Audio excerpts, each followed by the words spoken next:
To Disagree, the flagship, only on A2D Radio. Uncle Sweeps, Nick Delgazzo, the legendary Brian Wilson, and the fucking man himself, Tom Arnone. These three guys from Jersey bringing you real talk with no agenda. You don't like them? Tough shit. It's their show, and they're going to say whatever the hell they goddamn want.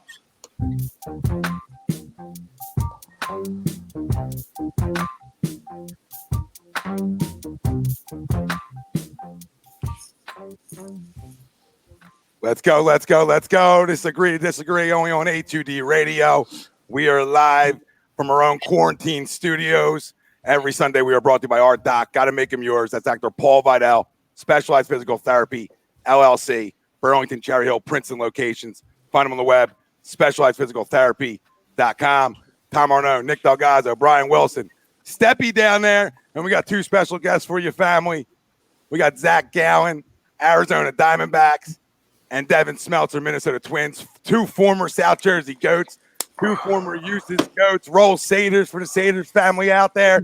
Let's go. We got a big show store for you. Roll Satyrs. Roll Satyrs. I got to do it. You know, I mean, I know Wilson's got the wave on, and I was contemplating it, but you know what I mean. I kept it clean there, but we'll always got to rock the wave. We'll do like we do at the end of every show, crumb of the week. Talk about Shaq's comments about the NBA, and there sort of being an asterisk if they get started at all. We'll do our Eagles report like we do every Sunday. The return of Major League Baseball is the topic at hand, and it's right into our poll question brought to you by Ambuck Services, AMBUCK services.com. Find them on the web, ambuckservices.com, obviously. 20% off. Tell them the boys from A2D sent you gutter guards, all that stuff. Anything outside your house, Michael Ambrose, Ambuck Services got you covered. The MLB will return on July 1st. Do you agree or disagree? Let us know. Facebook, Twitter, YouTube, Twitch. That's where we're live, and everywhere you get your podcast, you can find us as well. Boys, you know, we'll get into the poll, but I really want to, my first question to Smelts and Gallen are, what have you guys heard? Like, get right to the bread and butter of it. What have you guys heard, if anything? Probably not much more than we've heard, but to tell the people out there, anything you heard about a July 1st start and maybe a mid-June 2-week spring training? Yeah, I mean, we hear everything on the media just like you guys do. It's but you know, said and done, nothing's really set in stone. We haven't really gotten it from anybody official other than, you know, just the media stuff. So we're still waiting, just like y'all are. Yeah, I mean, the biggest thing is just going to be the proposal, you know, from the union to the owners. You know, I can't start before anything. You know, that stuff gets hammered out and both sides agree on it. But I mean, I think July 1st fits in the wheelhouse of the dates. So hopefully it's sooner. You know, July 1st would be good. No later than that. I'm getting antsy.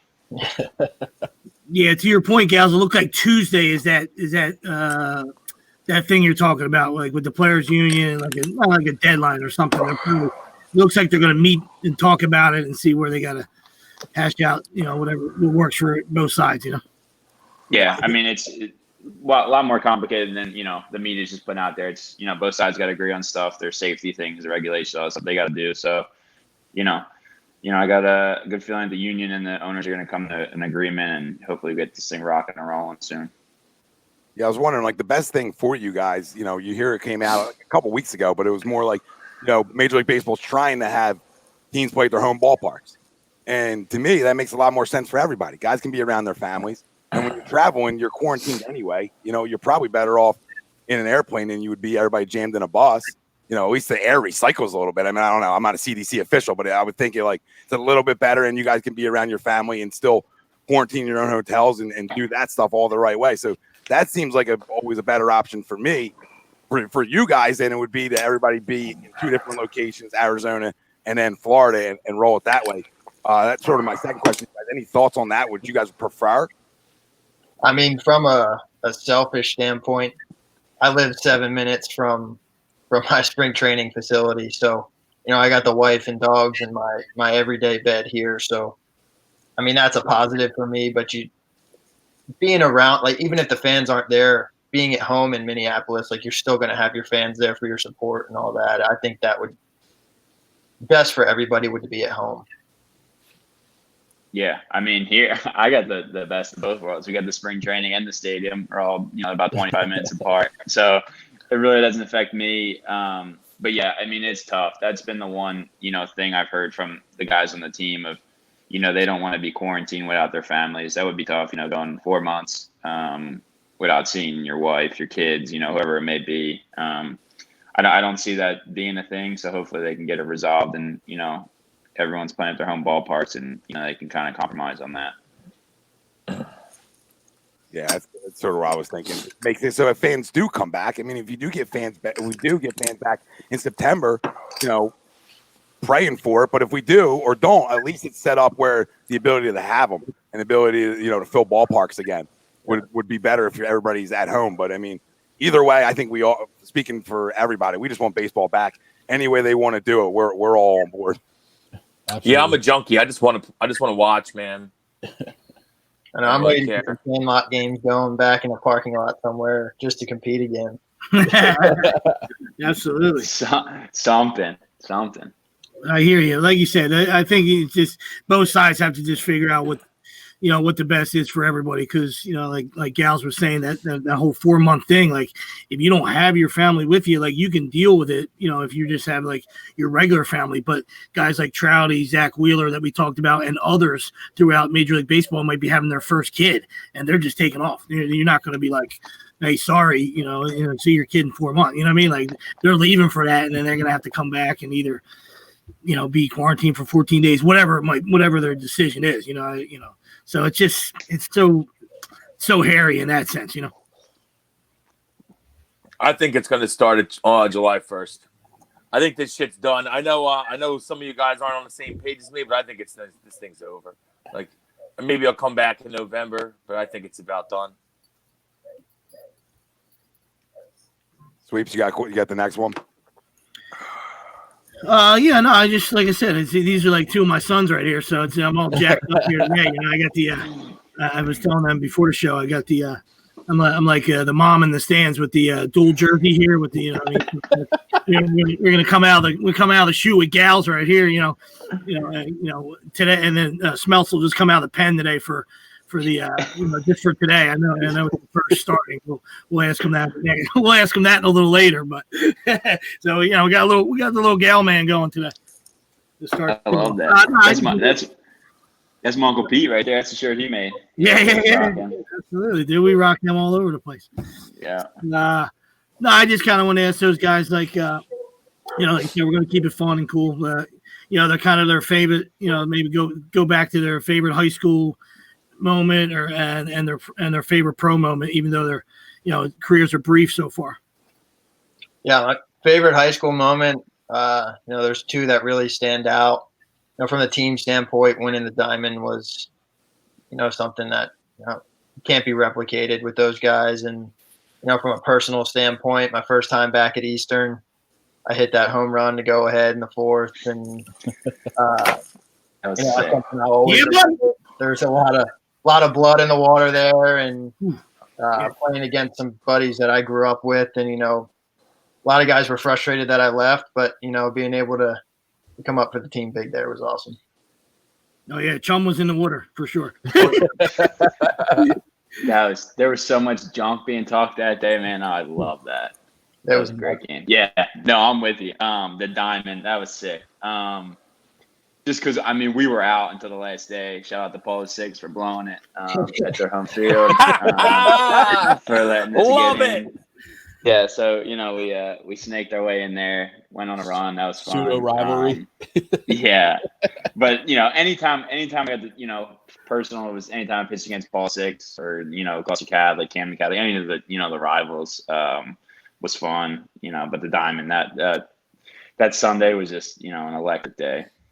I've gotten some messages, Zach, about from PVI guys that are still there. They're not happy about you dominating them, so they're still always count for them on their knees. Still there. It hasn't gone anywhere. So just let you know.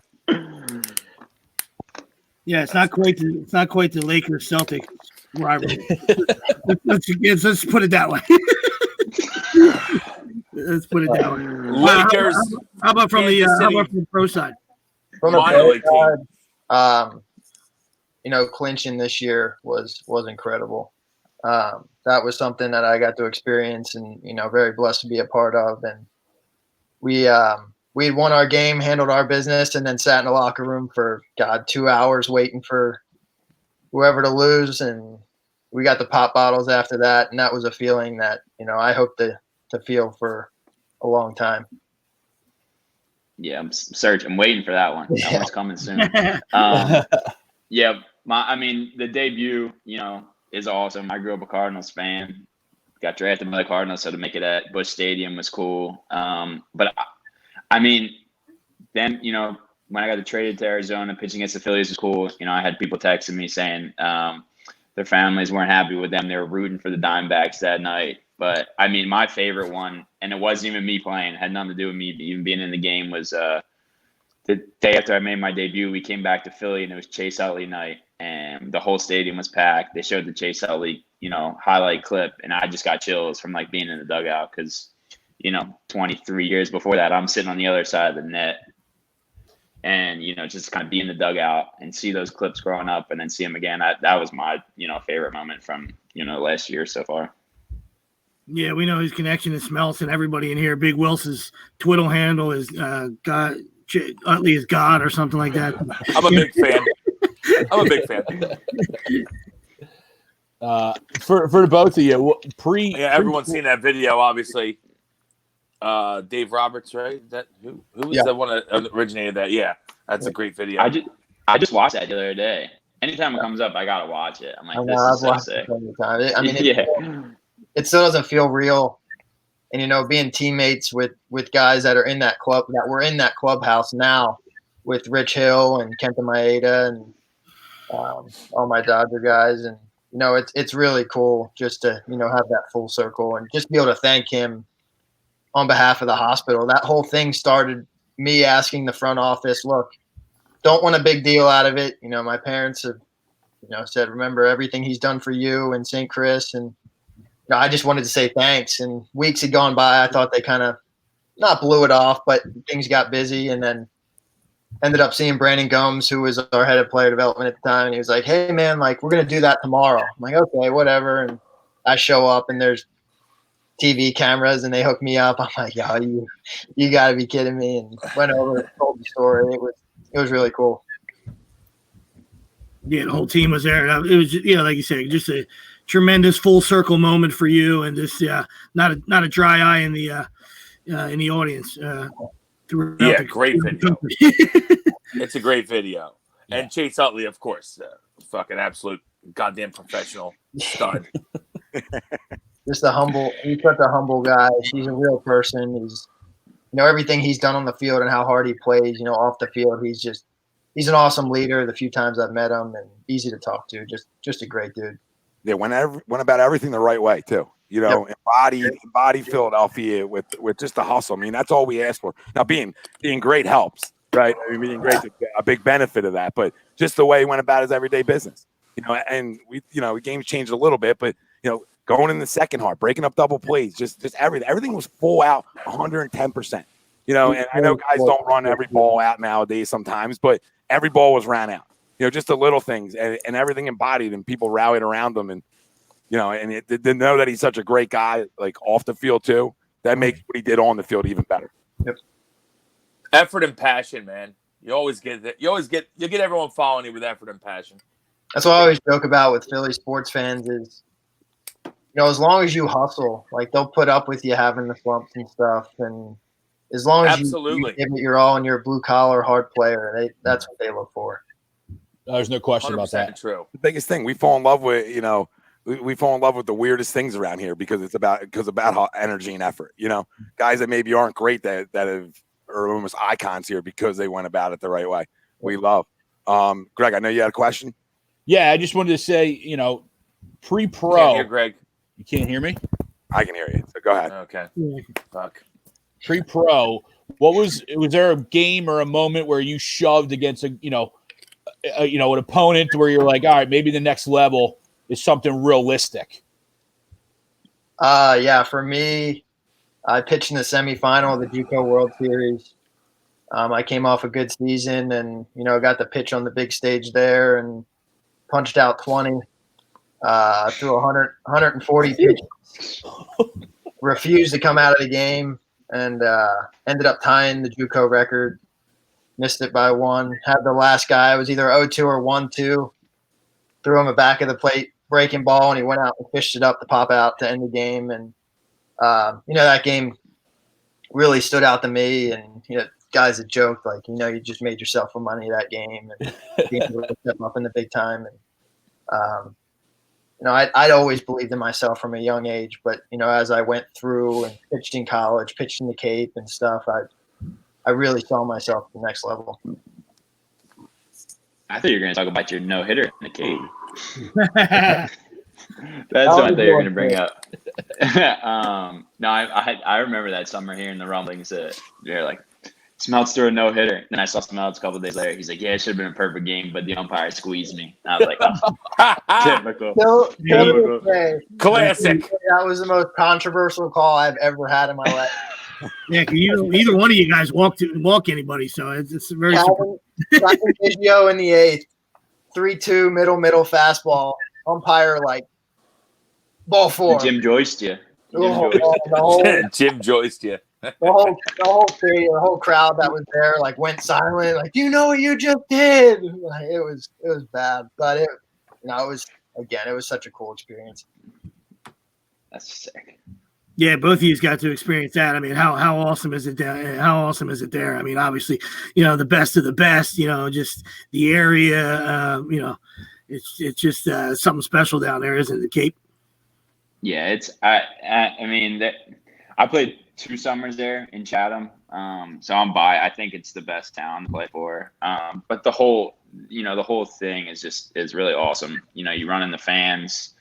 That talk about just coming up for the week to watch college baseball. And it's just cool. It's just a really cool vibe. If anyone likes, seeing good college baseball, I'd advise them, go up there and take a trip for a long weekend. And, but yeah, it's really cool. After July 4th, the whole town is, Chatham's about 50,000 people, I think. So it's, it's really cool just to be up there and see those people and they're not supporting you and the host families. I mean, you meet people that, you'll be friends with for the rest of your life up there. I know I did. Yeah. Such a cool atmosphere. I remember hanging out in the bullpen in Chatham.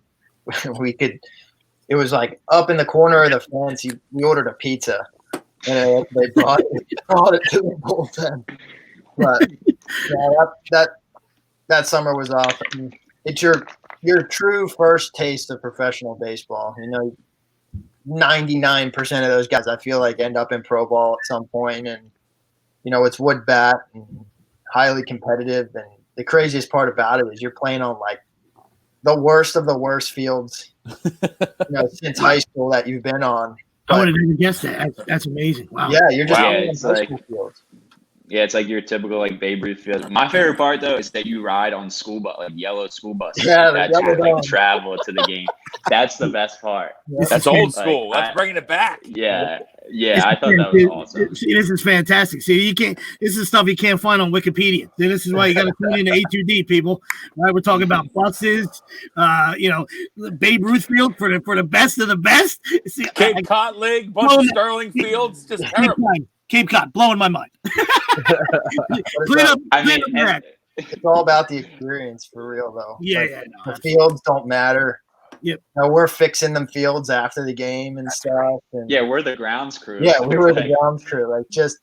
Awesome. I had a Cape Cod legend as a coach, Ron Polk, who's just an absolute animal from Mississippi State, older guy, and the stories that he would give us. He'd been coaching in the Cape forever, and just such a cool guy, and being able to be his field crew was pretty sweet. I used to love playing you guys because Polk would always smoke a cigar before the game behind the left field fence. And I'm like, oh, I love this. I love when we play Hyannis. He's just keeping a huge cigar. It was only till recently that he got shut down. He used to just smoke them on the field and stuff. And then eventually they were like, hey, dude, you can't do this anymore. You got to take it to left field. Gals, who was your skipper, Gals?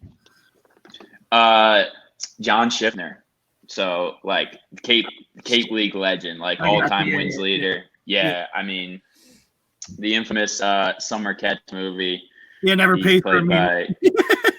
Yeah. So like, yeah, he's like literally, I think he's the all-time wins leader by like 100 or something like that. So, but yeah, he was awesome. He played 3 years in the Cape, which is cool. So like, he kind of knew the whole, stigma behind it and everything, how it went, and just kept everything loose. I still talk to him, once a month, now. So yeah, it's awesome. He's a great guy. Jason Seaberger's got a good question. Who's the craziest dude in your guys' current locker rooms?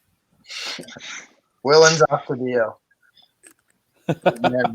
Oh, dude, I love that little motherfucker. That dude. He's just on another level, man. He's got the hair, he's got it all going. He swings at everything. Swings at everything, but everything. Look at his swing and miss percentage. The dude puts a bat on everything. Yeah, he does. Yeah, he had like the lowest pitch per at bat percentage in the whole league. Yet his swing and miss was one of the lowest as well. I mean, and then he would come down to AAA, and it's like homer after homer. The dude's just incredible. I saw the Twins play the Phillies the day before. Now that I know that crazy, I like crazy. Can't hear me. Check it off. Yeah, he can't hear you, so he's just talking. He's talking. He's an issue. Well, what I was saying was I was at the Phillies Twins game in Clearwater the day before everything got shut down, and Austin Dio was playing, and he was out of control even that game, just swinging at Wheeler. That was the Wheeler's start, and it was just swinging, and I saw him versus Wheeler from behind the plate walking around, and it was a crazy matchup. He's not, and he's got the crazy eyes, and he does the stare downs and stuff.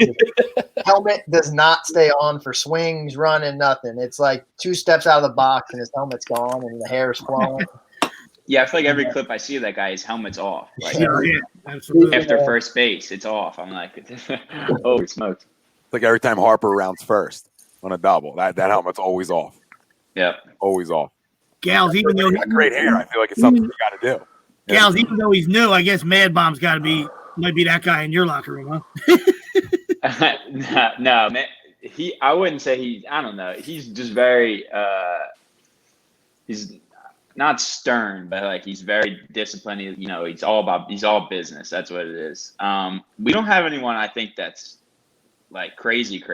I can't think anybody that's like just out of control. But yeah, he's probably the last dude though that I would want to square up with in a boxing ring though. I mean, that's country strong. I'll give him the title. But yeah, he's very persistent on, he wants to win. It's very competitive. So, if you want to go in that sense, then yeah, we give him the title. I'll tell you what, gals, that's a good guy for you to follow though.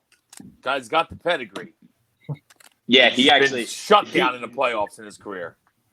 He the second day, so the first day I met him, he was joking around. He's like, "You're in charge of me, so if I screw up, it's on you."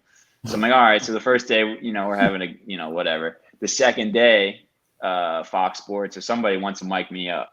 He gets wind that I'm mic'd up, and he like blows me up, and he's like, "What are you doing with a mic on?" Blah blah blah, all this stuff, and I'm like, "Oh man." So after the fact, I'm like, "Hey, like, you mad at me?" He's like, "Nah, I'm just disappointed." I'm like, "That's even worse, man. That's like your dad being like, I'm disappointed in you." But, we had a good talk. He was kind of like, "Listen, man, like, I'm all about business. I want to win. And, I think wearing mics, doing whatever, you could be 1% less concentrated on what you're doing." It was only stretched that day. So, it really wasn't a big deal. I don't think he was too fired up, but he was like, I want to be dialed in. I want to win. I want no nonsense. But yeah, so. But nah, he's a good dude. That second day, I just was like, "Oh man, he's gonna hate me now." I'm behind the 8 ball, but it worked out. You definitely don't want to get Muncie.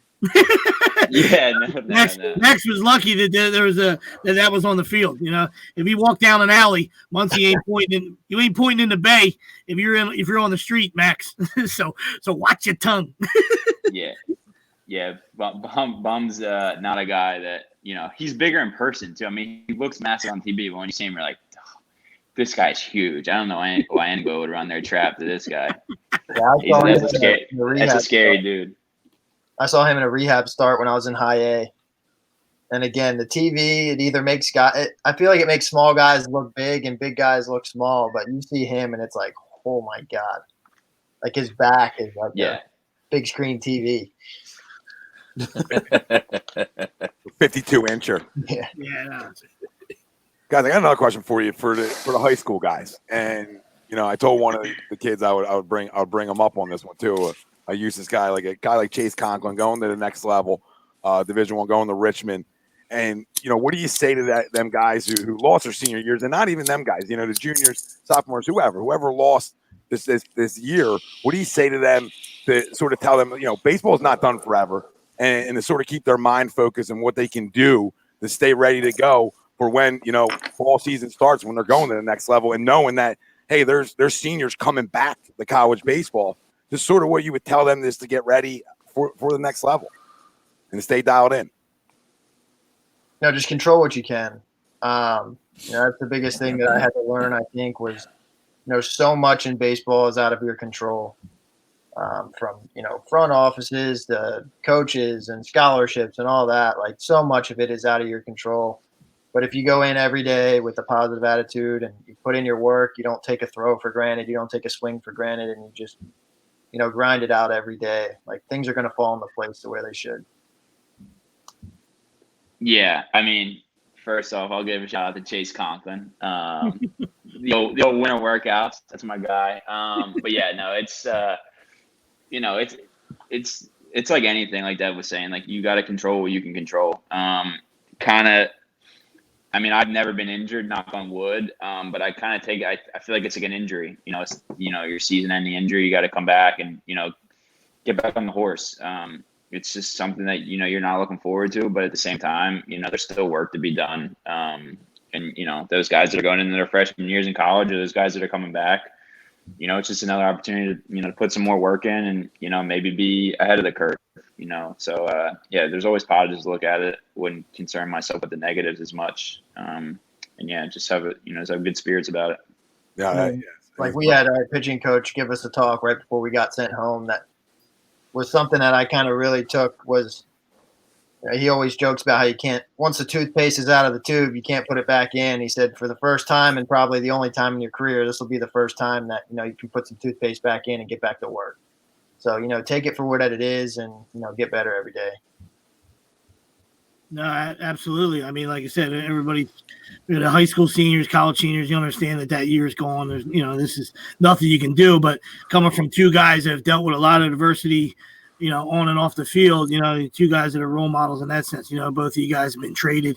That's tough to deal with, even though it's a good opportunity. It was a perfect opportunity for both of you guys, and that's why we were happy about it. But when that phone call first comes, it's like it's tough to deal with. You know what I mean? Especially gals, like you said, that was your team growing up. And so that's always it's always tough to deal with. But and both of you guys have been able to bounce back from that. So I think kids can learn from a lot of people, but you two guys especially. Yeah, I love the point, Zach, of saying just act like it's a season-ending injury almost. Go about it that way. Just not that you lost anything. And I think any of these kids don't live in the past with it. You just got to look forward. You live in the past, and you don't excel in the future. So to me, I tell all these boys, hey, baseball's not over forever.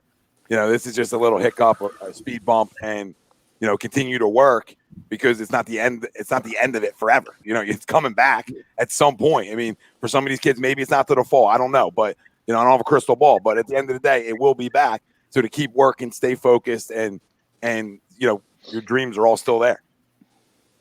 Yeah, it's good for them. It's good for them to remember that it's everybody. Like, it's not just them. Everyone's dealing with it. Everyone's missing the time. So if you're getting the work in, then maybe the guys that aren't getting the work in and aren't taking it seriously, you're going to pass them, which is a good thing for you. So I would just continue to tell them to continue to get the work in, and don't let it bother you. I mean, obviously, if it's your senior year, this shit sucks. That's just, there's nothing else you can say, but this absolutely sucks. If it's your senior year of high school, it sucks. But hey, just keep working and strive forward. Absolutely. I got one more question for you guys. One more. This is probably the biggest question maybe in A2D history. And I'm going to start it with Zach, because there was an A2D shirt sent, I think, and a hat to you, and Smeltzer, we're going to get to you. We're gonna get it out to you. But we sent one to Zach, I think some point last year. I don't remember exactly the date, but I want to know what the splits are after the merch was worn. Because maybe we have some success in it, a little part in it. I don't know. The splits were probably pretty good. Let's go. I think they're good. It's back at the house. I didn't realize. I wish I would have brought it out here. I could have rocked it for the show today. But it's back in New Jersey. But yeah, I would say the splits are probably pretty good.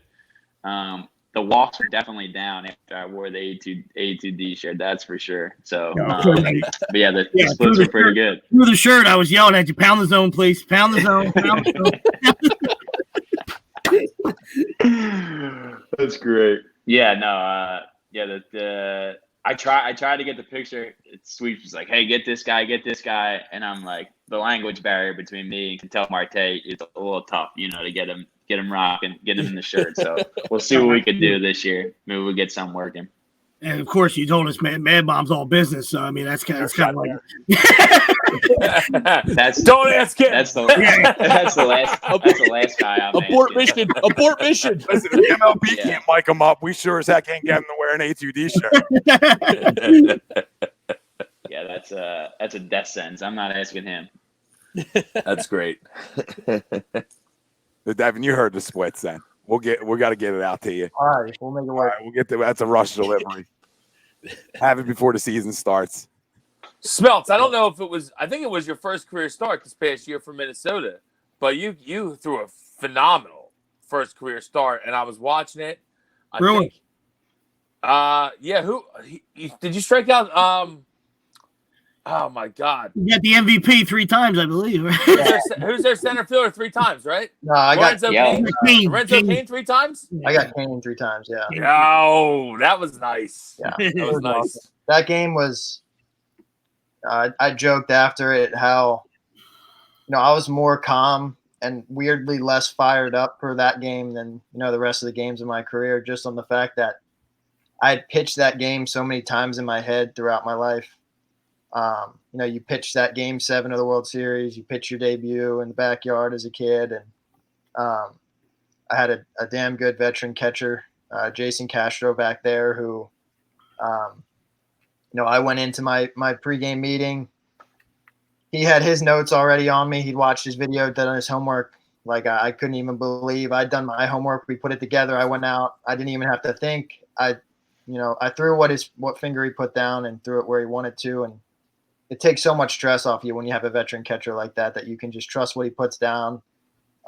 You trust that he's seeing what you're seeing, and it was something that I've dreamed of for a long time. It was a lot of fun. Yeah, that's awesome. Yeah, we're watching you guys deal from at home, and it's really cool. It's fun. It's fun to watch. I don't know what Miami. They want me some money on DraftKings too, so thank you. I watched Smeltzer's debut in the New Orleans locker room. I remember hearing that he got called up, so I was like running back and forth. I think I might have had the chart that day or something, so I had somebody else to take the chart duty for me. So I was running back and forth, seeing what happened. Come out for the other half of the game, run back and forth. So I was like, I think I watched more of Smeltzer's game than our game that day. Well, they didn't score for him. You know what I mean? So yeah, the dreaded no decision, the ND. Better than a loss, though. Yeah, of course. Gals, how nervous were you? I know things don't bother both of you guys because you're warriors and stuff, but obviously you're human. Like, Gals, your first start, I mean, back there, like you said, where it all started draft-wise, you know what I mean? That's what you kind of dreamt your whole life is, getting the ball in Busch Stadium, and, playoff game and whatever it was. And, like, how obviously jacked up or how nervous were you, besides the fact that it was your first start? Yeah. I mean, as a kid, I was going to just will it to happen to pitch in Busch Stadium. I thought I'd be wearing a Cardinals uniform, but, I got there one way or another. But, yeah, I think luckily was, the way they usually do is you get up there the day before. So I had the whole day to kind of, like, talk to the media, kind of let everything sink in. It wasn't like getting there that day and just kind of having to go off the emotion. But, yeah, it was awesome. Got to see my family for like an hour before the game. And yeah, it was just, like I was talking to Dev about it. It's like, you just kind of take it in before the game starts. And then as soon as you cross the white lines, it's like, it's battle. So you're not really thinking about it after that. You're just trying to make pitches. But yeah, after I come out of the game, like the emotions just kind of hit you. You kind of get chills that it finally happened. And yeah, it's just a surreal experience. Yeah, I think everything hit me more after the game. It was all business before, and my preparation and routine, I was able to, and that's like one of the good things about having a routine is nothing changes. It doesn't matter if I'm pitching in the backyard or, pitching in my debut. I have that same routine, so I was able to stay focused on that and just trust the process. And then I after the game, seeing the family and all that, I had my first big league interview, which was nuts. Being able to talk to the whole stadium, and I think, yeah, like Zach said, it was after that it really kind of sank in. Now, you guys are still, like I said, you guys obviously know you belong now, but you're still kids at heart, So every day, do you see something, you see somebody or see something, and you're just like in awe, like they're the best players in the world, It's just, sometimes you pinch yourselves. Oh, without a doubt. I mean, there hasn't been a day that's gone by that's like, damn, I'm here.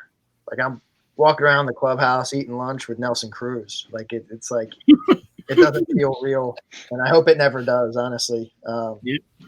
But it's so much fun just to be a part of these guys, and like you said, understanding that yeah, I do belong here now, and being a part of some of these guys that have been around for so long.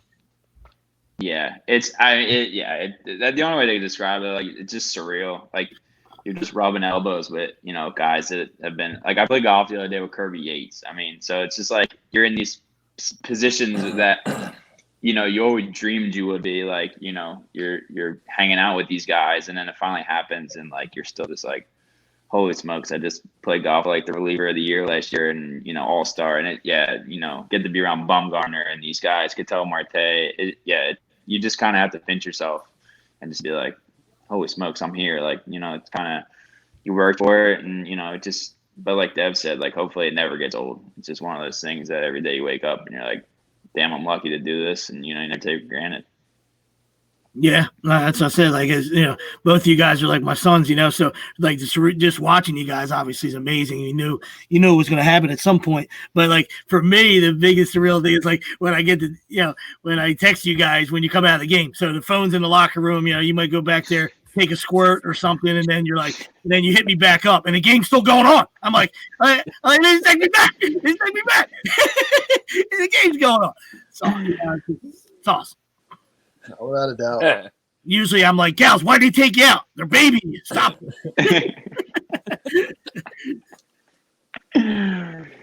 Arm health. Well, I know it's spring training, but what was it like pitching in Dominican Republic this year? Amen to that for both of you. Arm health.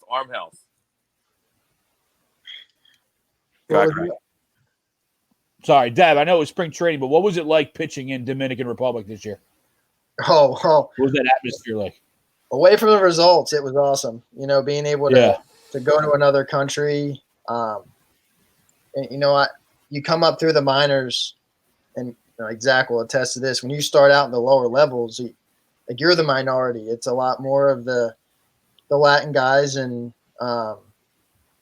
learning their culture and how they play the game, and where they came from, find out who they are, and being able to actually go and play in that environment. Like, we always say baseball is America's pastime, but I mean, in the DR, baseball is what they live for, and being able to be a part of that was absolutely incredible.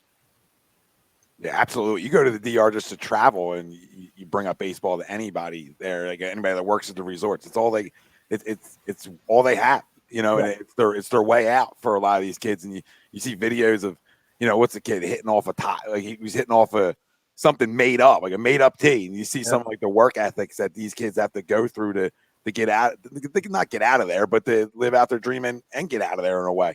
And I mean, they're playing to get off the island, and they threw a party for us for both teams. We were able to go and kind of experience what the life is there, and the food, and they had some a live performer, and I mean, it was that whole environment, I've never been to the DR, and I came home and told my wife, Brie, I was like, it is such a cool place. Like, I would love to go back there. And, if I wasn't a starter, it'd be awesome to go play winter ball there and, just experience that even more. Because we were there for less than 24 hours. So it kind of punched me in the face. I had to go real quick.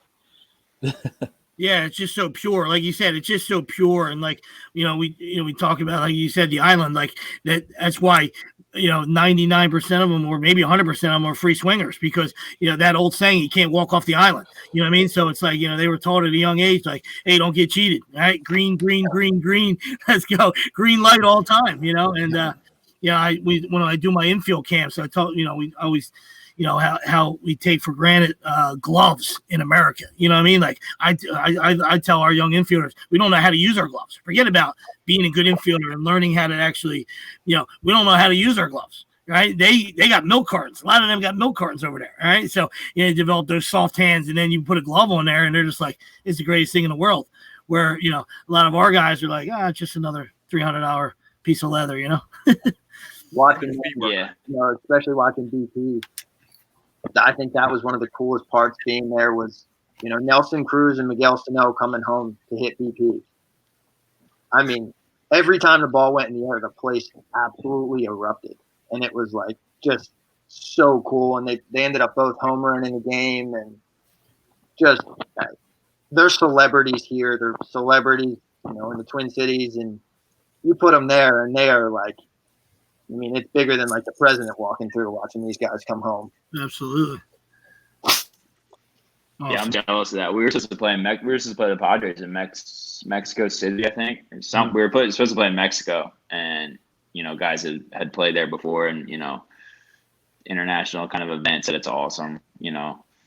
Silly virus kind of ruined those plans, but yeah, it's looking forward to that. Hopefully one day we'll be able to play down there, the DR or something like that. But yeah, like you said, just learning those guys' culture and what they go through and everything that, the work ethic they put in just to be able to take a shot at this dream, you got to commend them for it. They're great dancers, and that's why their feet work so well. I mean, I always joke around when I go down there and I talk to anybody. I mean, you guys' feet just work. Like, I feel like you come out of the womb and the feet are just blah, blah, blah, blah, blah, and they just move so great. It's ridiculous. It's ridiculous. It's music, man. It helps their moods. It's good rhythm. They got good rhythm. But no, they are free swingers. We always talk about like yes, yes, no, yes, yes, yes. They're yes, yes, yes. There's no no involved. It's hammer baseballs, and like you guys said, don't get cheated. It's green. It's green till it's red. I tell our hitters the same thing, but for them it's very, very rarely red. That's fantastic. I know it was only like a month in, fellas, but like how did both teams feel early on? What kind of year were we going to have possibly, before this whole disaster struck? It's crazy, man. Like, we added more home runs to our lineup this year somehow. Coming off the year we had, adding Josh Donaldson and a couple of the other big bats, it's like, we were ready to go. We were super excited for this year. We had one of the rare problems where we had 8 starters, all competing for a spot. Like, we have arms for days, and we were set up to win a lot of games this year, and I think we still will when we come back. Ready to beat the Yankees. Oh, yeah. More than I ever have in my life, let me tell you that. Taking down the evil empire. Yeah, ours was just, you go out and you get Bumgarner, and then our GM goes out and makes a move and gets, Starling Marte. It's just kind of cool to have the front office publicize a plan, almost, speak to the media and say, like, this is what we're going to do. We're going to take a shot at it. And, for them to make it happen, have it come to fruition is kind of, energizing as a player in the clubhouse. Being like, all right, they're going to take a shot at this. They want to make a run. And we got some competitive guys in there. And I think they were, itching for the season to start, and it kind of stinks, what happened so far. But yeah, the guys are ready to go. And, hopefully in the next couple weeks, we'll be able to get out there and start this thing up. ready to beat the Dodgers, and that loaded lineup. I'm sure you're excited to go see that one. Oh, Betts got dropped. Betts got dropped off for a bag of balls. That's always fun. Yeah, division rival. That's always fun. Like, hey, yeah, sure, get a free All-Star, top player. Free MVPs here. We're giving away free MVPs. I mean, come on, Red Sox, check your beanbag, would you? Idiot. You talk about Diamondbacks 45-1. I think Rob Brinkman was chiming in and say 45-1. You look at that. I mean, I would take that money. I think you're spot on in terms of what the organization's going out and done down there. I mean, they built it up the right way. I really like what the Diamondbacks have done. I mean, we know the Twins have been good for a couple of years now and really competing. And I think Arizona's really on crushed the baseball. The Twins last year. Jesus, crushed the baseball.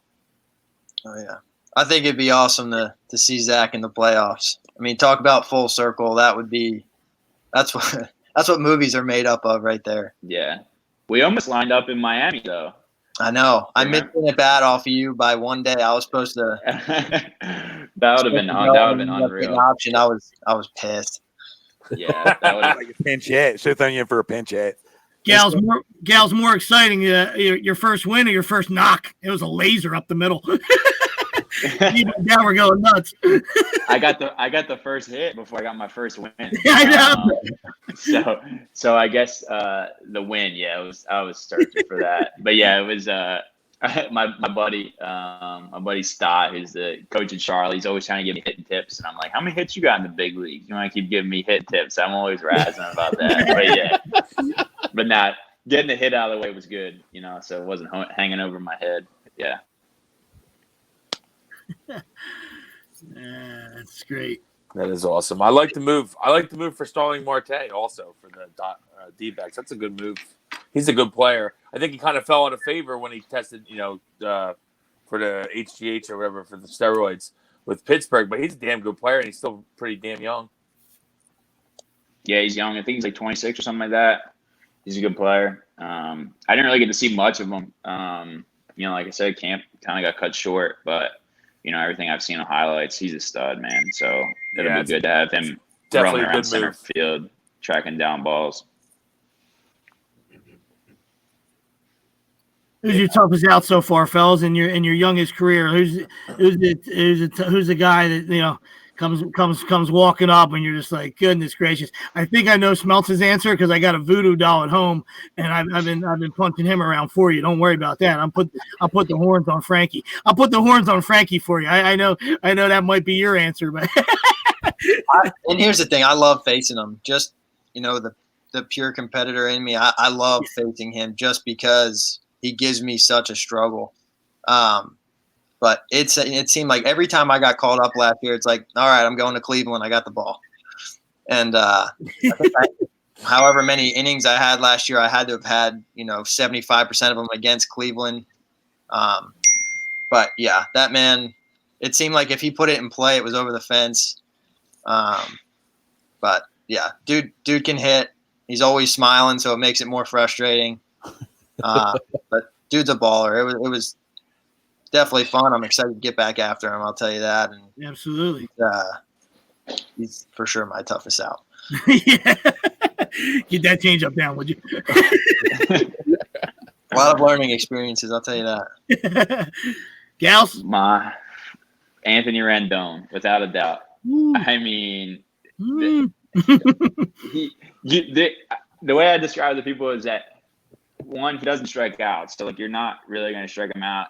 And two, you just got to kind of pray that he hits it hard at somebody because there's really no hole in his swing. He's got like one little spot, but every time I face him, it's like 4, 5, 6 pitch at bat. Like it's just like he's battling you, and you're just like, come on, man, like just hit it at somebody.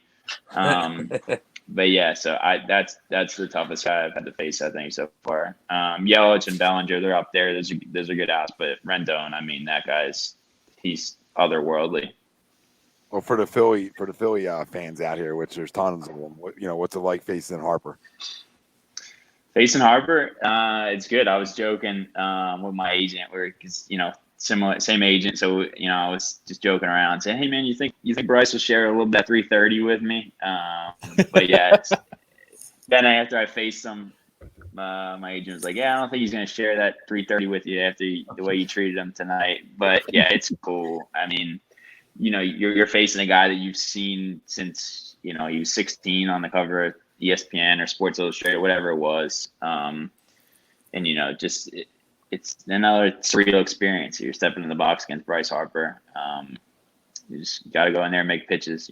Once you cross the lines, it's nobody but, a left-handed hitter or a right-handed hitter with a certain scouting report.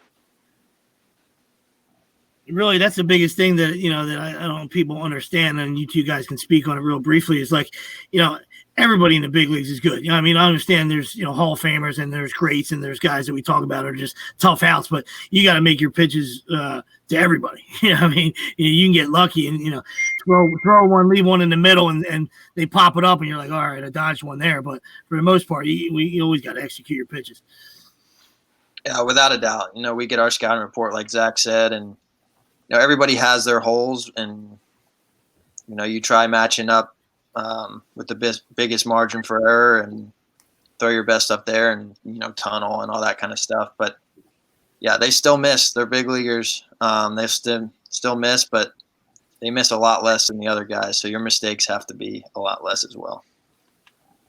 Yeah, it's the margin for error, like you said, is very, very tiny.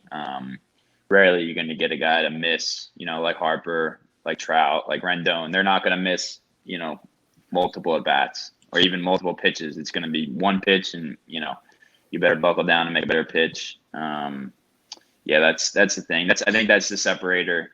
You see from AAA as a pitcher, AAA to the big leagues is you can kind of get away with some mistakes here and there. Once you get to the big leagues, it's tough to get away with those mistakes multiple times throughout an outing. Absolutely. Guy was asking earlier, did they force? We know how much analytics has become part of the game, and I despise it. So I'm just going to get that out before I let you. I'll hand it over to you guys.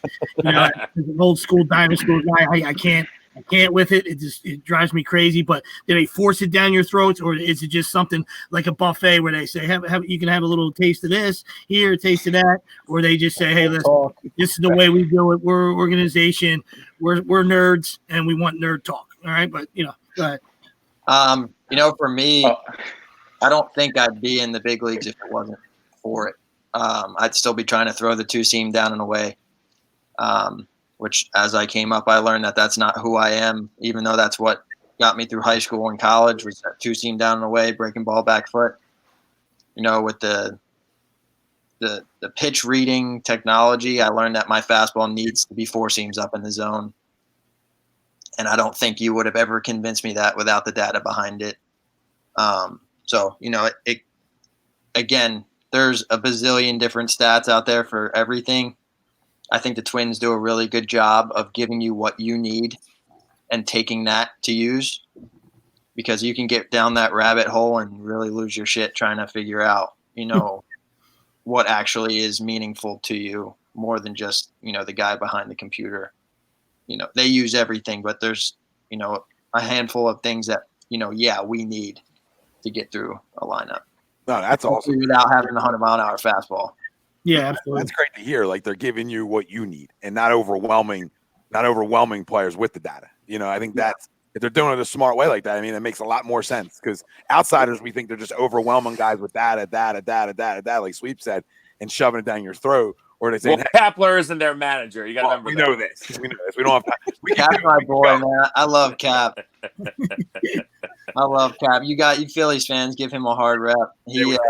Nobody wants to win. I thought he was going to do real well in Philly, and I warned him. I said, as long as you go out there and you win over the fans, you'll be great. But that's the thing with Cap is he's real good at what he does. I think he just had a bad rap in Philly, unfortunately. You guys are a little tough. Yeah, that's bad. We are tough. He's a West Coast dude, and his image I don't necessarily think fit in Philly.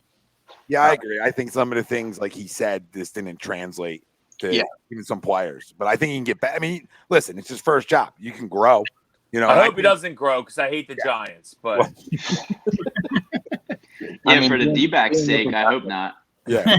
Dodgers, I had him for a long time, so I know what he's capable of, and I think if he gets his feet back on the right track, he's going to be just fine. He was great at player development. You know, what I mean, that's incredible. Yeah. Yeah, that's what he's great with players. It's just that's a big jump for a lot of guys too. You know, and especially not just a jump to a small market. You're making a jump to a top 5 market where not only top 5 market, but we're animals. Yep. So, you know, day one when you pull Noah after 5 and that's our guy, we're all fired up, and then you sort of lost us. So I think, to be fair, it was hard to ever get us back after that in a way. Yeah, because we don't forget stuff because we're crazy, and especially we didn't. So we're harping on day one against Atlanta for 2 years. That's all we talked about. I'm still talking about it. Look at this again. I mean, here we are again. I'll be the first to tell you, he lost me 5 innings in. Greg, yeah, same thing with you gals. They just got, they give you enough where you can just pick and choose what you want, and Yeah, but I mean, both organizations at the big league level, the Marlins and the Diamondbacks, have been. They do it a little bit differently, but it's the same thing. It's this is what we think is going to help you. Take what you want. I try not to get too concerned with the pitch stuff. Everyone talks about the spin rate and all this. That kind of stuff. You kind of got to do. It helps you understand what works, and then you can further elevate that, with the information. And then, I kind of like the information. I always want more. I always want to get better, and I think that's the way this game's going. So I'm always looking for information, but at the same time, I tell them, hey, listen, I don't need too much. I just need this or I need that. But where I really like it is the game planning stuff. Going over a lineup before the game. I pretty much draw out the first 3 at bats of the 9 hitters and certain sequences based on the information that our analytics team, who are unbelievable at their job. I mean, I could say, hey, you could ask for the most obscure stat or number, whatever it is. They'll pick it out for you and have it, 2 days before the series even starts. So in that sense, that's why I'm really a fan of it. The pitch shape and all that stuff, I try not to get too concerned, like I said, but it definitely helps. You can elevate your game to a whole nother level if you have that at your disposal. Speaking of a whole nother level, your guys' thoughts on Trash Can Gate? Is that the official name, Trash Can Gate? They kind of got off the hook, you know what I mean? Because of this whole thing. Get off the hook a little bit. Corona doesn't help them out. Yeah, just a bad look for baseball. That's all I gotta say. It's just a naked feeling when you're out there as a pitcher, and I'm sure Dev's done it. I know I've done it. Is you're out there just tipping pitches yourself. Something with your glove, it's something with whatever it may be. So yeah, that's just a naked feeling. It's not something that I would want any pitcher to have to be a part of. So yeah, it just kind of stinks going out there and knowing that the guy 60 feet away knows what's coming. It's definitely not fun. And that's what we tried to explain to people when like I say we, because there's some the people that are in support in my camp when I talk about this, because there's other people on the side that are like, that's been going on for 100 years. Shut your mouth. Yes, it has. That's called gamesmanship, right? And that means you're working for it. If a guy's tipping pitches, that means you're working for it. If you got the third base coach's signs, that means you're working for it. When you're looking at a monitor, you're a cheating asshole scumbag. Click. If you hit a double and you're feeling the catcher's signs, your signs aren't good enough. But if you got a camera sitting on it, that's a little different. I mean, it's saying exactly. I mean, the hitter.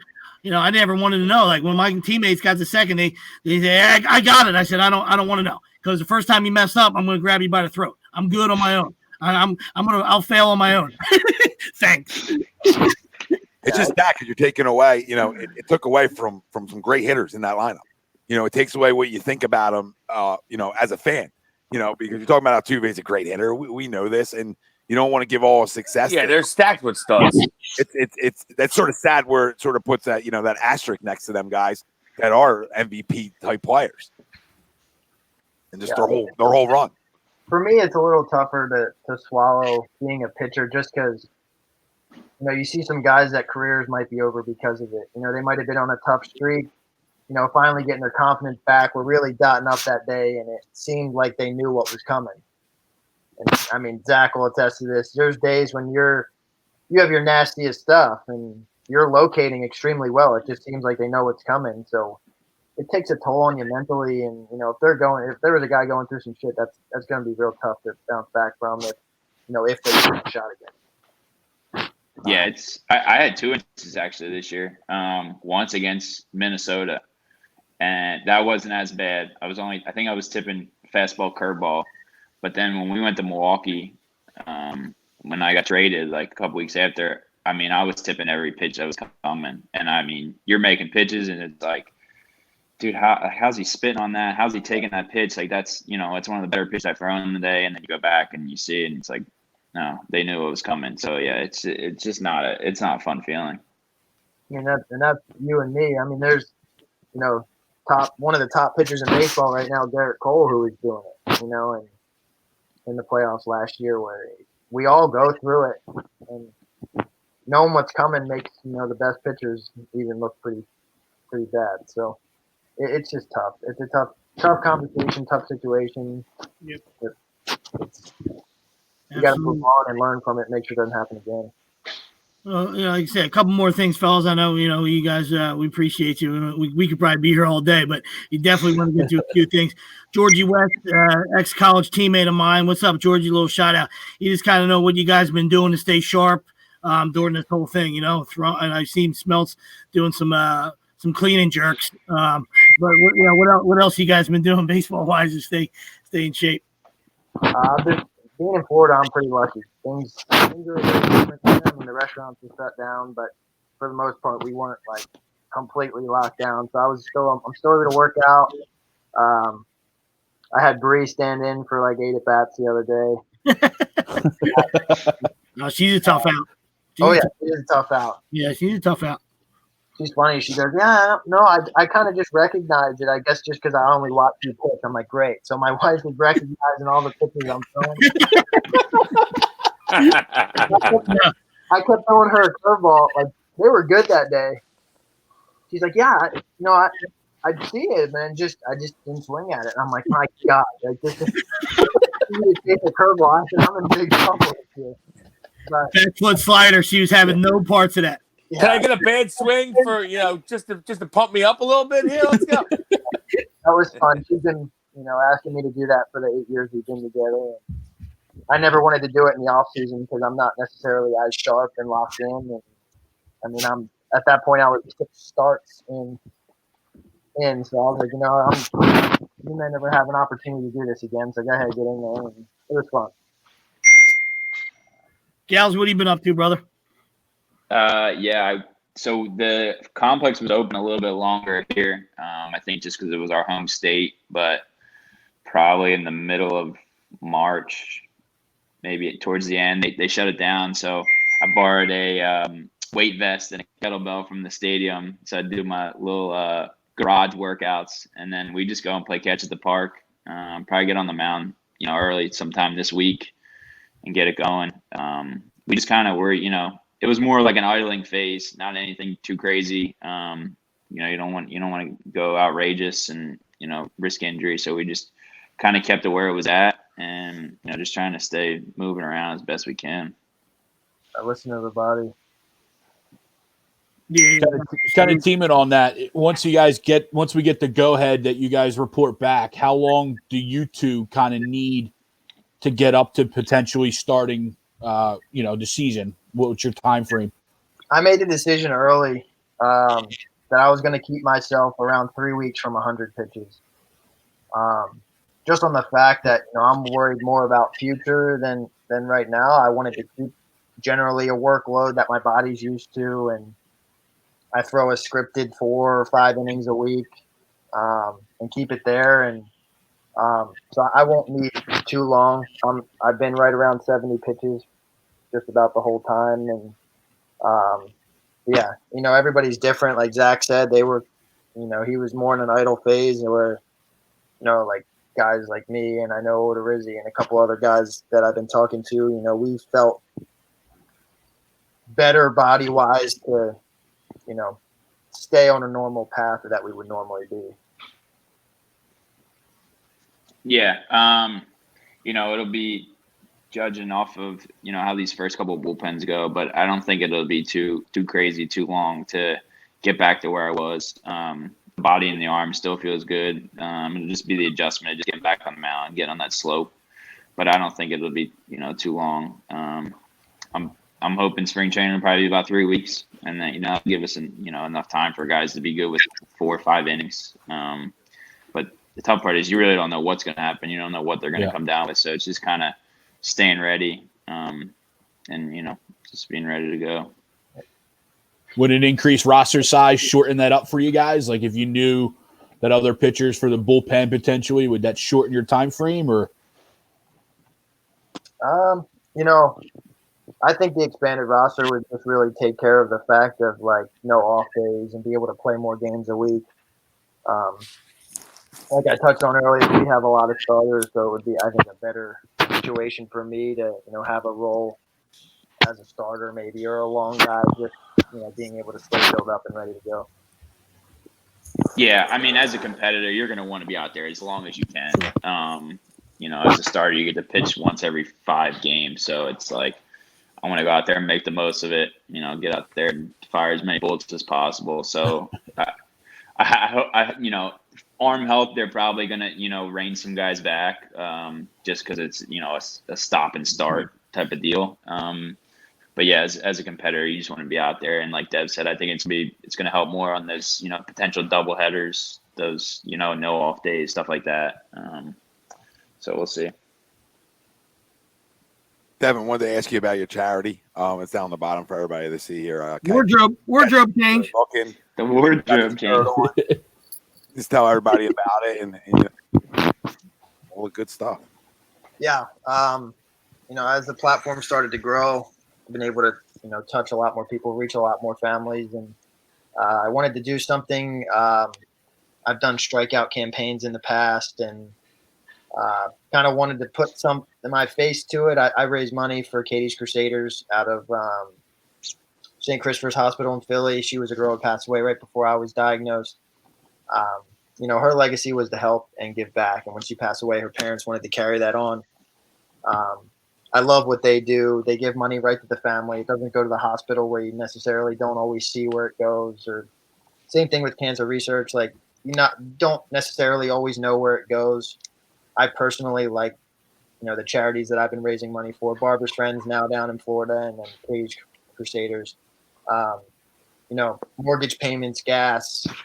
If your insurance company stops covering a certain numbing cream or medication, we'll cut checks for that. And the family is incredible. I've been working with them for so long. They're family to me now. And like I said, getting wrapped up with Barbara's Friends down here in Fort Myers, I see where it goes. They helped my family. There is no wait period. I literally get to see the lives change. They put game rooms into the hospital and stuff, and just trying to give light at the end of the tunnel and better every day for these kids as they're battling. So, that's my biggest thing, and I'm hoping to keep growing. We got the shirts, and I wanted to do a strikeout campaign this year, but things kind of didn't get rolling, and then all this happened. So hopefully next year we'll make it happen again and be able to get the team involved or a sponsor involved. And I know a lot of guys do the strikeout campaigns and stuff. So we'll see what happens. But again, it's trying to help as many kids and their families get through the times as possible. Yeah, it's amazing what you're doing. Great stuff. Absolutely, great work. Zach, you got anything going on, Zach, that you want to talk about or plug? No, I just want to say happy Mother's Day to all the moms out there. Yeah. Baseball moms, especially my mom, my grandma, my aunts.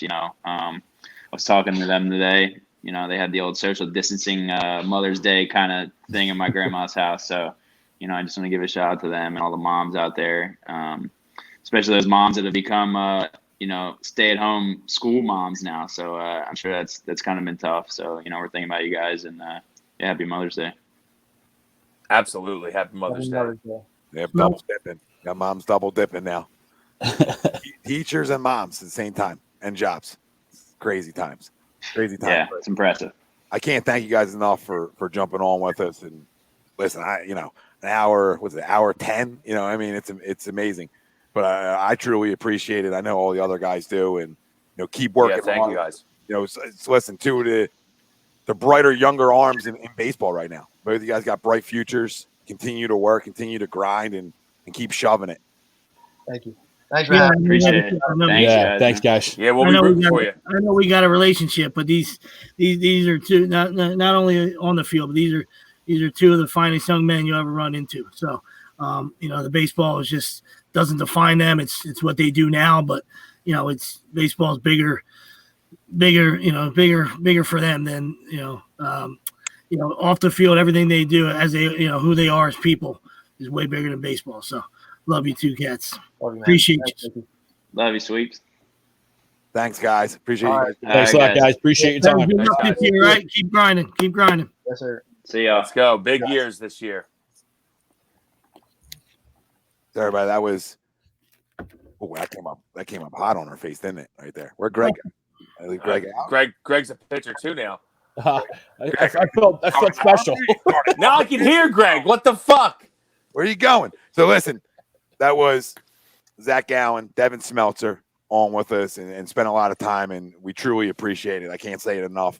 Great job by the two of them too. A lot of these guests have been coming on recently, have been really, really staying on for a while, and I know it means a lot to us, but, just that we want to keep it loose. We want to keep these interviews loose and have fun with them, and they're two great guys that kept it loose, and just to add on to all the different interviews we had, and like I said, catch cancer looking.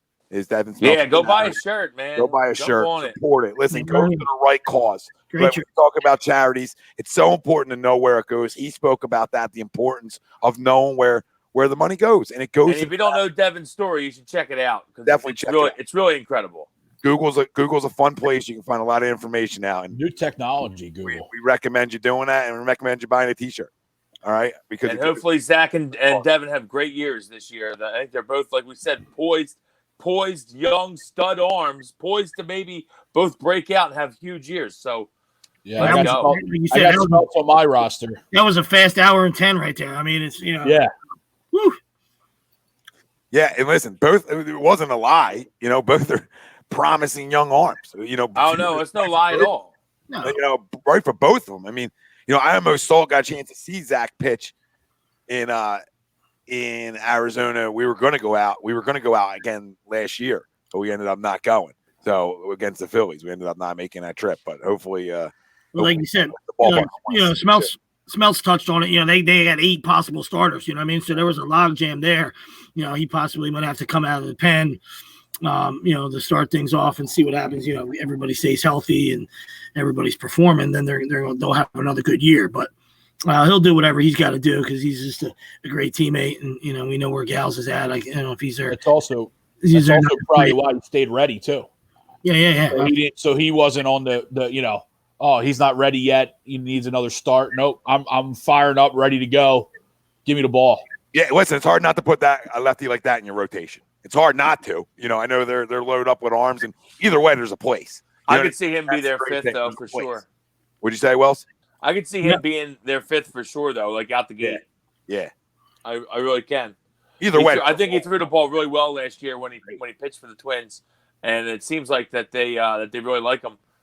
I know he was even saying that they have multiple 8 arms, and you look at their roster, they do, but I feel like some of them guys are older guys that maybe are on their way out, and he's more of an up and coming guy. Now, me personally, as a GM, I kind of would tend toward the up and coming guy, but like if there's a tie, if you say these guys are throwing equally, I'm kind of going to go with the younger guy. Yeah, absolutely.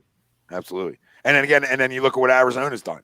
To me, Gals is in the rotation. No, it's not even a question. I'm not questioning that. I'm saying where 2? He definitely 3 or 4. Robbie Ray, Mad Bomb him.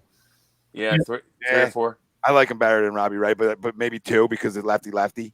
Might want to break the lefties up. Yeah, you're not going to do that. Yeah, probably. So you go lefty, righty, lefty. So 2 or 3, depending on how they want to do it. But it's either a way, solid rotation though. Adding Bumgarner down there, and I actually do like the moves that I know. They're a sleeper team. I know it's a tough division that they're in. It just is. Fact, I know Caps and San Fran, which they might stink this year, just because you look at their lineup. I don't like Cap. I don't like Kepler, but their lineup does not look good. But you minus San Fran off, the rest of that division is really tough. So Yeah, it is. they're going to be battling down there, but they made some good moves. You got the two Martes, Kettle and Starling, both really good players, and I like their rotation. Oh yeah, and by the way, Smeltz is my son, and he's never going to change our mind on Cap. You know, what I mean, No. Love Smeltz, you can be a huge fan of Cap all you want. We love that. That's fine. Yeah. I don't like him. When you have a guest over, you don't throw the sanka in their face. You know, you just let them have a little sip, sip the sanka, and then when it's time to go on your way, you shut the door. You know, so there was going but don't get it wrong, people that are watching. We hate Kapler. Kapler sucks. I despise him. We love you, Smeltz. 2 thumbs down to Kapler. Boom! Black and white cookies. You can have both and then send you on the way. Yeah. No Kapler. But he also, to his point, he probably saw him in his best role, though, Tom, as you mentioned. Well, I knew that he probably was with Kapler when I brought Gabe up, because I was like, I know he's in the minors in LA for a while. So. Well, listen. I mean, I don't think anybody ran from that, and nor will we. I'm never going to run from him being really good at player development. I'll never run from that. Seems like he had a good relationship with all the players too. Yes, everything you hear that. But it's different now when now you got to go coach it. Right now, you got to go be the guy. And I think the player development side, he tried to bring to be the manager, and it just didn't work here. Now, listen. I'm always going to feel how I feel about the guy, and I don't have a personal relationship, so it makes it easy. Can't coach his way out of a fucking paper bag. Besides that, he can be a great guy. Can't coach his way out of a paper bag. Definitely can't. But in terms of the player development, absolutely. Did a great job in LA with player development. You can't run from that. Yeah. Now, granted, talent helps, but money helps. Being a big market helps, but still did a great job there. But listen, that was our front office trying to reinvent the wheel with that. And now we go home and hopefully we get a season to be able to see our new manager, Joe Girardi. And I think it's sort of real baseball has been stolen from us here in Philadelphia now. Not only did we deal with that jabron for a couple of years, we finally have a chance for real baseball again. It's finally was here. And we were right there. We got rid of Kapler. We had Girardi in, Greg left, and boom, taken from it. So hopefully we have an opportunity. And we should be like a month and a half in right now. We should be rolling, full gear rolling. Well, I had MLB Network on today, and they were obviously on the bottom ticker was our lineup. And I was like, "You son of a bitch! You son of a bitch! You're doing this to us! You're doing this to us!" Because I really like the lineup. I truly do. A couple more questions for you guys, and then we'll do a criminal week, and we'll get. What up, Billy Gore? And we'll get the hell out of here. I want to talk to you guys about Shaq's comments last night. I just threw this into the conversation. Screw Eagle stuff. To me, this was a legitimate comment. To me, I completely 110% agree with him in a way. And I'll tell you why. Because there is an asterisk. You took a break. You took a 2-month hiatus. Now, but not purposely. Hold on. Selfishly, would I want basketball back? Absolutely. I just want baseball right now. I don't care about the rest. I just need baseball. I'm with you, Tom, about baseball, but I actually do. I usually agree with Shaq. I don't agree with Shaq.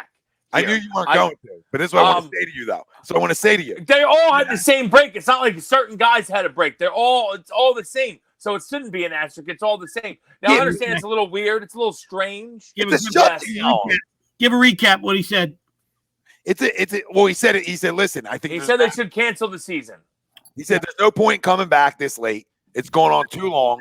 You're going to put an asterisk next to whoever wins it all. It's too long of a break. And at first I was like, but then as I thought about it, he's sort of right. I mean, that's a long time. It's like a new season, Wills. 2 months off.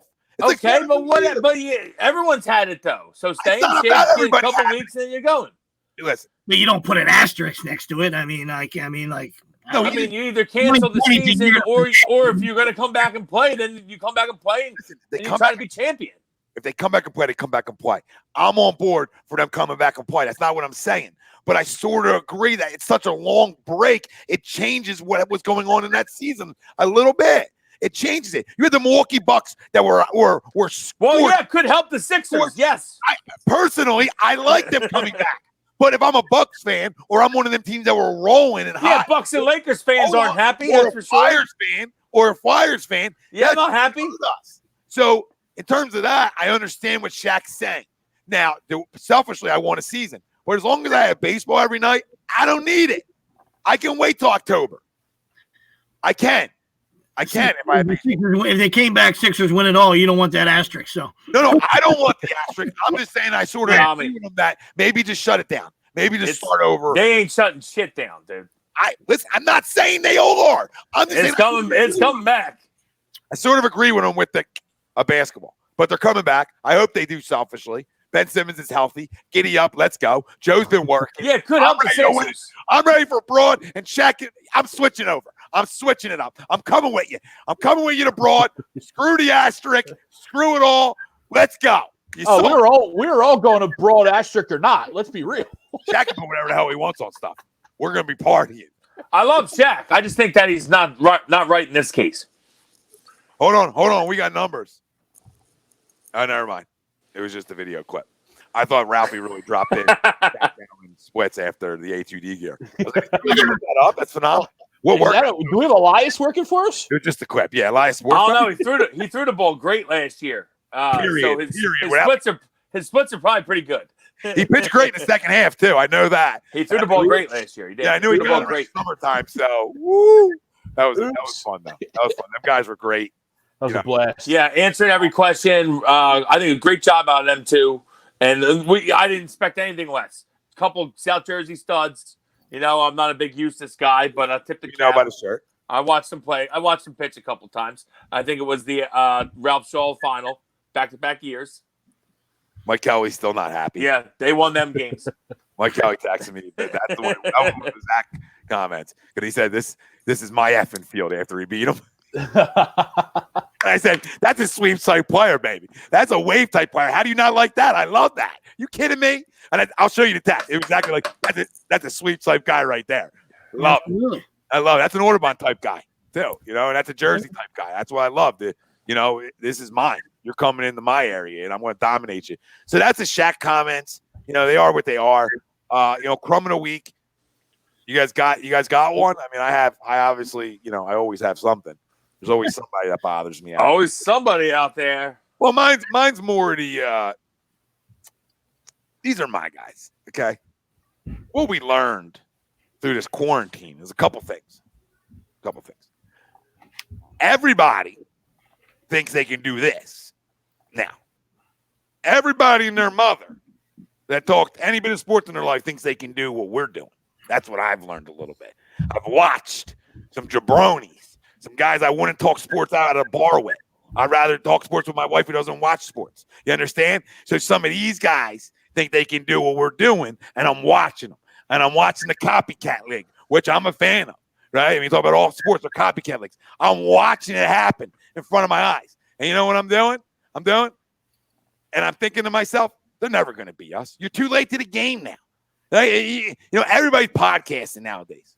So you think that you're 5 years late and you're going to make it? I had a guy tell me, with 800 followers, that they're coming for us. Good luck, because we're driving a Lamborghini, babe.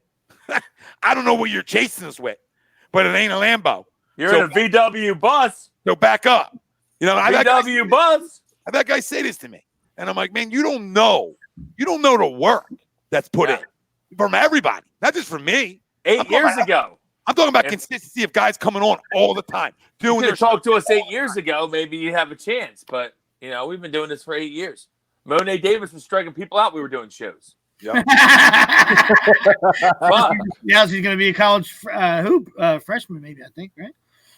Probably. It's got to be at least fucking 6-7 years. Yeah. I think she's going to college hoops, I think. CS, I think, dropped the link for the I guess he's dropping the link. CS. Great interview. Here's the link for the shirts for Catch Cancer Looking. So absolutely. Check them out. Grab the shirts. Great. Absolutely great. Yeah, I'm gonna skip on this beautiful Mother's Day. I'm gonna skip a crumb this week and just, you know, like I said, just honor. You know, I'll switch it up and just honor our healthcare workers and you know, that are mothers and all the, you know, Mama Arnaud, Mama Milakovic, Mama Wilson. You know, rest in peace, mom, grandma, and mom, and Christine. Happy Mother's Day, and Absolutely. Barbara, my mother-in-law, and just like I said, everybody out there that we love and care about. We appreciate you. The biggest word for me is we appreciate you, and the gratitude that we show towards you guys and everything that you guys have done for us. Yeah, not Crumb here at all, but to thank Mama A.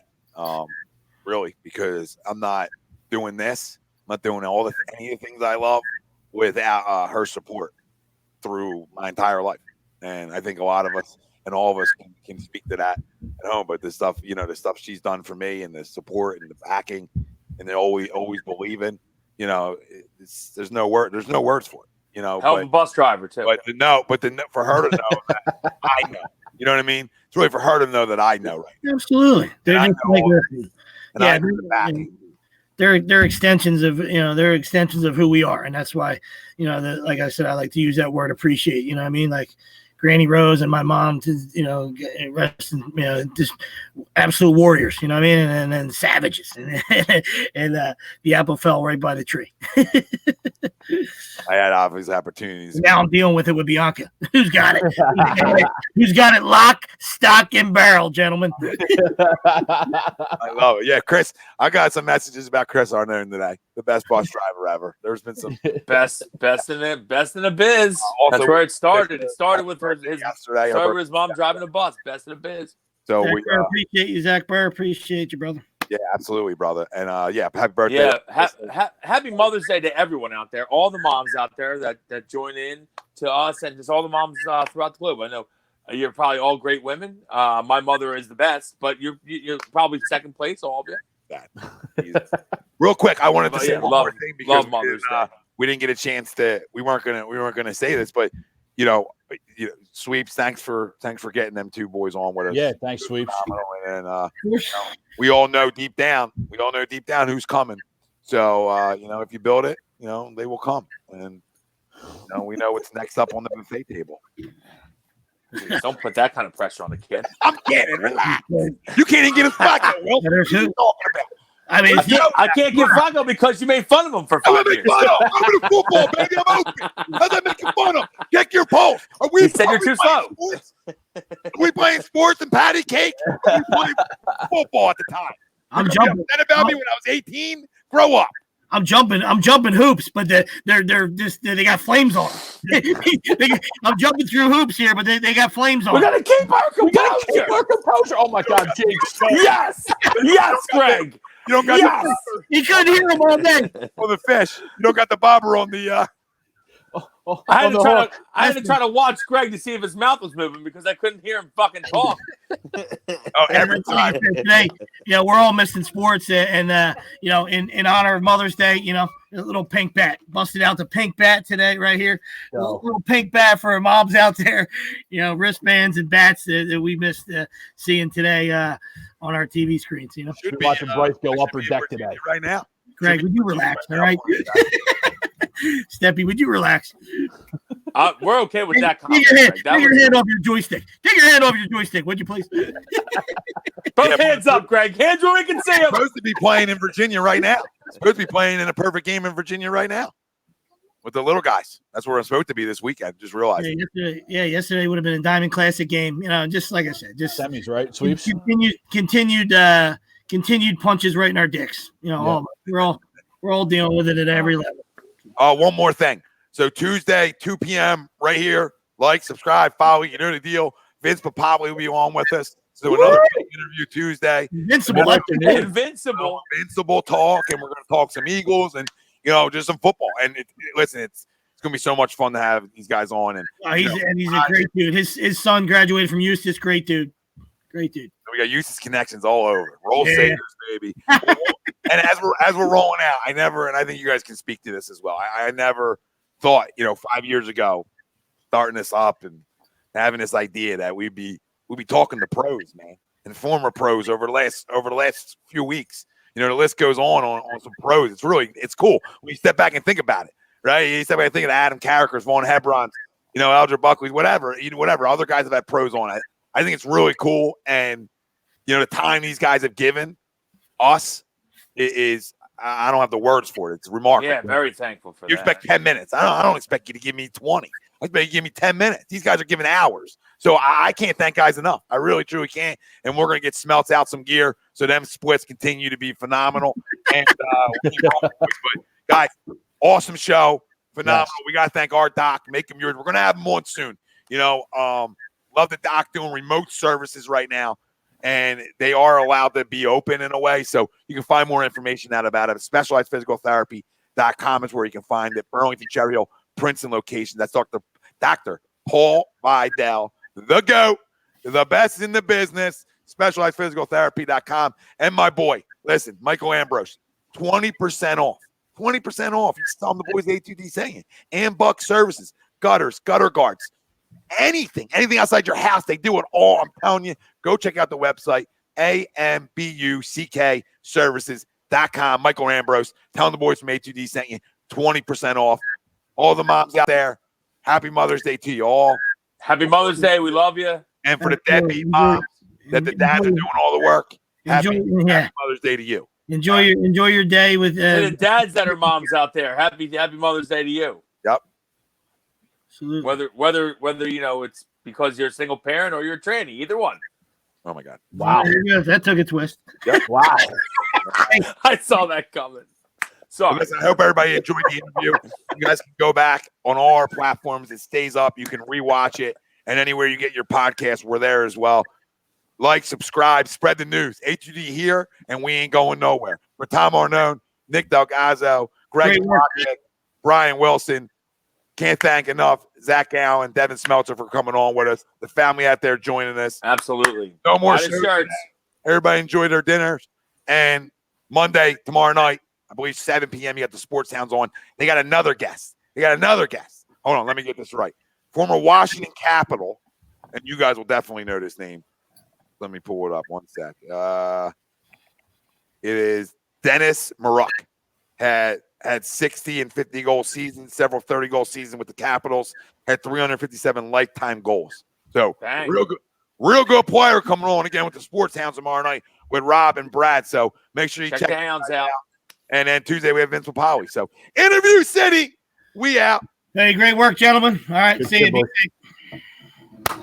And we are